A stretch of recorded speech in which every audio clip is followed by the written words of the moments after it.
Okay, so my last vlog number 9, I had this major REM, rapid eye movement going on. I don't know what that was about, but I might have it again, so I apologize if I do. I'm not sleeping as I do these. It may seem like I'm sleeping, but I'm really not. So I'm just going to touch on, excuse me, 2 points today. The first one, first verse I want to allude to is Romans 5:10. It says that we were enemies of God before we were reconciled to Him through the death of His Son Jesus Christ. So, pretty apparent we were enemies of God in some sense, whatever that means. So, I shouldn't say whatever that means. I mean, it's important for what it means, but rather than detailing and getting into exactly what that means, the point is we were in some sense enemies of God. Okay, so A, we're enemies of God. B, in the Calvinistic view, God ordains and predestines some people to eternal torment without them having anything they can do about it. And therefore, C, God does not have a universal love for His enemies.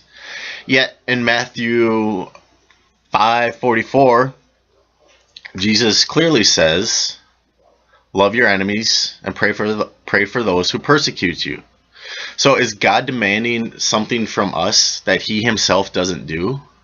I mean, we're supposed to have this universal, absolute, 100% love for everyone, enemies and friends, no qualifications, no ifs, ands, or buts. And yet, God, and we're not, our essence isn't love. In fact, the way we love is corrupted. And yet God's essence is love. And He's not going to do what He calls us to do. He's not going to genuinely offer salvation to everyone. He's going to only offer it to the elect.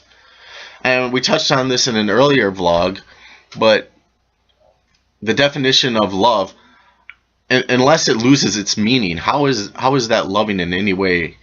How is God loving His enemies in any way if He does not give them a chance to come to eternal life and to salvation? Okay, the other one is, the other verse I want to touch on is Luke 7:30. It says simply that the Pharisees rejected the will of God by not being baptized. The Pharisees rejected the will of God. Seems pretty evident that you can reject the will of God.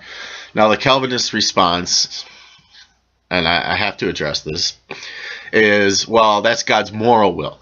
God has this providential, sovereign will that overrides His moral will. I kind of talked about this before too. So, in other words, He wants us to behave and act in a sinful way in a sense. But what actually takes place in this world is what He really, really wants. So anytime we sin, yes, we're going against God's moral will, but not His providential will. So what you can see here is that we have a conflicted God. And Calvinists do claim that God has two wills. And some Calvinists go farther. I saw a book, it was titled something to the effect of God has 4 wills, or there are 4 wills in God, or something like that. So that means God is not just conflicted, He's quadflicted.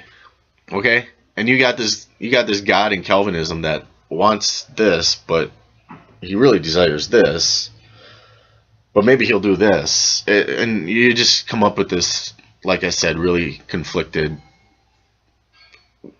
many wills in this God. Okay. The Arminian God, on the other hand, is very clear as to what he wants. He wants everyone to come to salvation, and he wants no sin and no evil in this world.